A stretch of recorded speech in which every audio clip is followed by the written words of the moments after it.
Good morning, everybody. Our local character this week, and it doesn't really get much more local than this, is Rob Costa, the Hello. owner of Arts Dune Tours. And this is a family-owned and run business since when? 1946.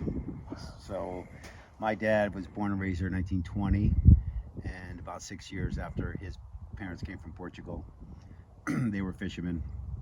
And my whole family is our line of fishermen. My grandpa, my uncle Tony from Portugal, then I had a bunch of cousins.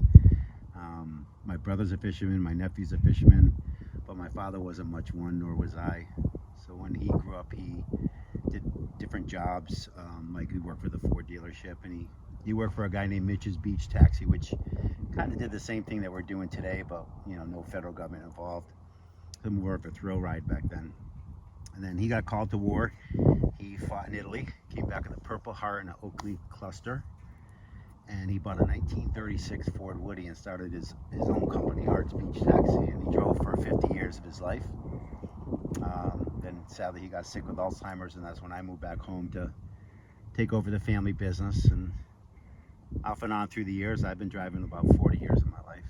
Oh my God. Which is amazing, because I'm only 41. Yeah, right. And you don't have any kids. No.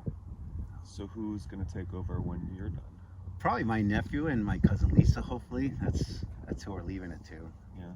And then whether they run it or not, maybe they can get people to run it, but who knows what they'll do with it. But I think that they'll keep it on.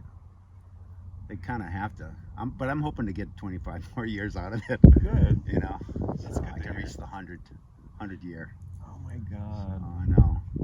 I'll be 82. But you're only 41 now. So Rob, let's talk a little bit about your personal connection to the Dunes. You've had a couple of family members get married out here. My Aunt Priscilla got married here, so I call this the cathedral. Oh. Because look at how pretty it is with little beams of light. Yeah. Not to mention, I went to 2 fucking weddings. How cool is that? My husband and I got married out here 4 years ago Thursday. 4 years ago Thursday. Thanks for reminding me. Well, no, you told me in the car that you have big plans already for Thursday. Yep. I do. That's right. Yeah, I do. Yeah. So it's pretty cool because there's a connection out here between the weddings. I was actually a funny story. I was conceived out here. I don't know if you want me to tell you that. Absolutely.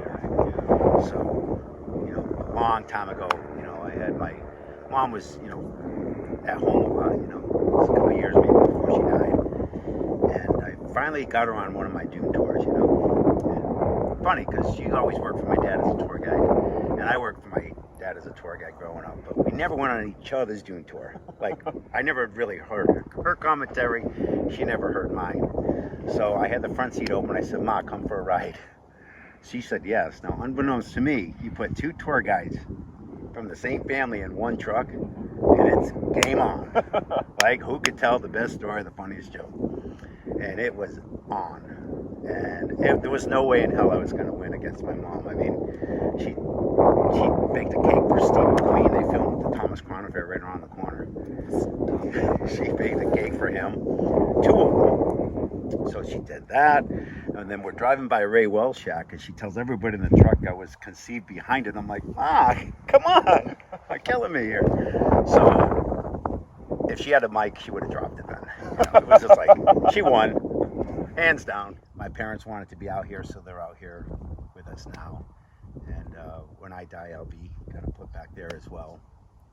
But that's why my husband and I got married out here, because, after the story with my mom, I'm like, well, I got to get married out here because, I was conceived out here. I got the tattoo to prove it. I got Ray Wells' shack there, and there's the Dune Trail and the roses and the sunset.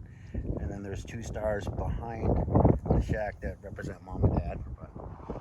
So it's already in my will that Harry Kemp's poem, The Last Return, will actually be at my read at when I go.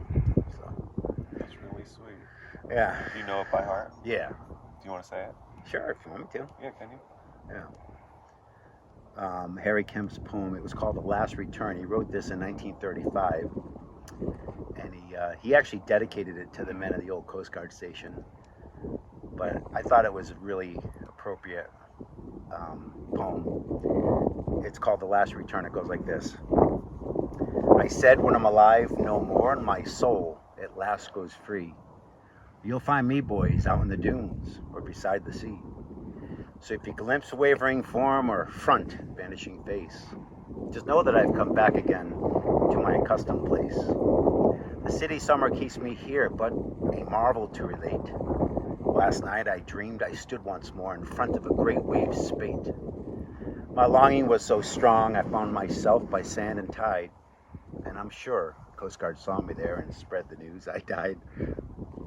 Pretty good, huh? Oh, stop. No, that's really beautiful. And it's a great poem. I love it. My favorite. Thank you for sharing that with us. Sure. Thank you.